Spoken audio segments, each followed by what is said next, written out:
Hi friend, welcome to Das garden.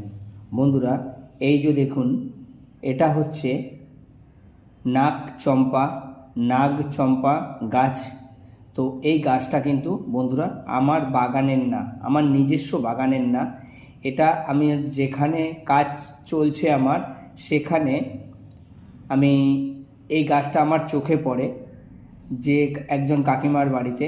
তো সেখানে দেখি গাছটা কিন্তু মারা যাওয়ার মতো এতভাবে অতিরিক্তভাবে মিলিবাগ আক্রান্ত হয়েছিল। তো মিলিবাগ আক্রান্তর পরে এই যে দেখতে পাচ্ছেন, মিলিবাগ আক্রান্ত হয়েছিল। তো গাছটা কিন্তু কেটে ফেলবে বলেছিল কেটে ফেলবে। তো আমি বললাম না, গাছটা কেটে ফেলতে হবে না, এই গাছটা কাকিমা আমি ট্রিটমেন্ট করে দিচ্ছি। তো গাছটাকে দেখুন, আমি কিন্তু ভালোভাবে কাটিং করেছি, একে প্রোমিং করেছি। প্রোমিং করার পরে এই যে এখন যে দেখতে পাচ্ছেন পাতা বেরিয়েছে, নতুন নতুন ডাল বেরিয়েছে। এই যে দেখুন গোড়াগুলো কিন্তু সব কথার ডালগুলো কিন্তু কেটে আমি প্রোমিং করেছিলাম।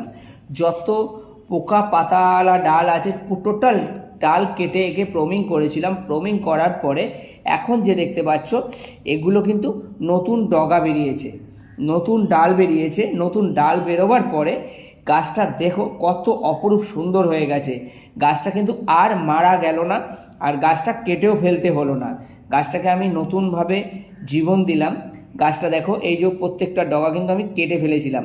কেটে ফেলার পরে একে পলিথিন দিয়ে মুড়ে দিয়েছিলাম। এই যে দেখো ডালটা কাটা রয়েছে, আমি অনেকটা দিন আগে, মাসখানেক আগে কেটে ফেলেছিলাম। কাটার পরে এখন এই গাছটা ঝাঁকড়া হয়ে নতুন ডাল বেরিয়ে নতুন ডগা বেরিয়েছে।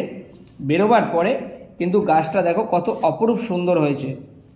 তো কাটিং করার পরে আমি করলাম কি, কাটিং করার পরে একে পলিথিন দিয়ে মুড়ে দিলাম।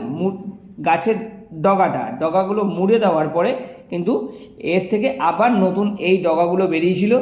এতে এখন হালকা হালকা কিছু মিলিবাগ আবার আক্রান্ত হচ্ছে। তো সেগুলোকে একটু হাত দিয়ে ব্রাশ করে ফেলে দিচ্ছি। ফেলে দেওয়ার পরে গাছটা কিন্তু আবার নতুনভাবে ফুল হবে। এটা হচ্ছে নতুন আর একটা ডগা বসিয়েছিলাম, সেই ডগাটাও বেঁচে গেছে। দেখো বন্ধুরা, দেখতে কত সুন্দর হয়েছে গাছটা।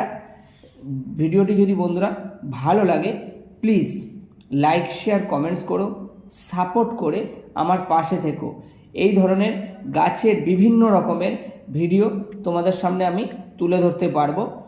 নমস্কার বন্ধুরা, দেখো কত সুন্দর লাগছে।